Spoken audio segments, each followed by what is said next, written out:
Assalamualaikum warahmatullahi wabarakatuh.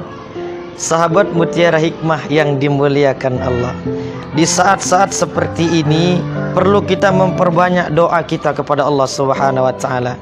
Di saat-saat yang sulit seperti ini, marilah kita memperbanyak munajat kita kepada Allah Subhanahu wa taala agar selalu dihindarkan dari perbuatan-perbuatan yang buruk, dari sifat-sifat yang buruk, dan dari cobaan-cobaan yang buruk. Maka ketika kita berdoa kepada Allah Subhanahu wa taala, Syekh Jalaluddin Al-Mahalli dan Syekh Jalaluddin As-Suyuti dalam kitab tafsirnya Jalalain bab tentang doa, beliau menyatakan ketika kita berdoa kepada Allah Subhanahu wa taala harus banyak perlu ketundukan diri kita kepada Allah, tawaduk kita kepada Allah Subhanahu wa taala.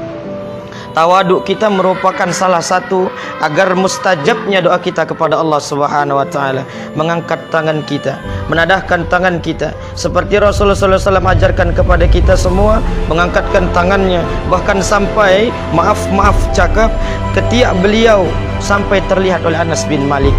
Maka kita angkat tangan kita berdoa kepada Allah dengan penuh ketawadukan, seperti contoh syair Abu Nawas. Syair Abu Nawas itu bisa dibilang syair yang penuh dengan doa agar Allah Subhanahu wa taala memberikan, memustajabkan, menjawab doa kita. Contoh, Ilahi las tulil firdausi a'la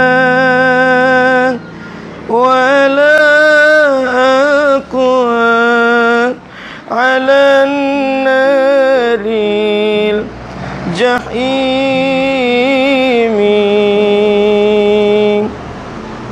Ketika kita berdoa kepada Allah Subhanahu wa taala, kita meminta kepada Allah, ya Allah, hamba enggak sanggup ya Allah. Hamba enggak sanggup menjadi hamba yang berada di neraka-Mu ya Allah. Tapi hamba merasa tidak layak, merasa tidak pantas ya Allah mendapatkan surga-Mu karena kelalaian, karena dosa, karena maksiat, karena kemungkaran yang hamba lakukan. Maka hadirin yang dimuliakan Allah, biar Allah lah yang memilihkan kebaikan kepada kita.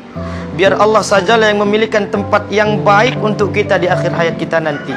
Yang penting tujuan kita saat ini berdoa kepada Allah Subhanahu wa taala merupakan kedekatan kepada kita, merupakan kedekatan, bukti kecintaan kita kepada Allah Subhanahu wa taala, karena Allah itu dekat. Sahabat Mutiara Hikmah yang dimuliakan Allah, wa idza salaka ibadi anni fa inni qarib ujibu da'watad da'. Berdoalah kepada Allah, astajibuli, maka Allah akan kabulkan. Maka sahabat Mutiara Hikmah yang dimuliakan Allah, di saat-saat yang membuat resah hati kita ini, kita sama-sama berdoa untuk bangsa dan negara kita ini. Kita terus mengikuti panduan-panduan yang dipandukan oleh pemerintah, oleh ulama kita saat ini, agar tetap terjaganya kesatuan dan juga tidak terjadi perpecahan hanya karena situasi seperti ini. Mudah-mudahan kita semua dapat memahami kejadian seperti ini, dan Allah selalu memberikan yang terbaik, dan Allah mengabulkan semua permintaan dan permohonan kita kepada Allah Subhanahu wa taala. Ila liqa ma'as salama. Assalamualaikum warahmatullahi wabarakatuh.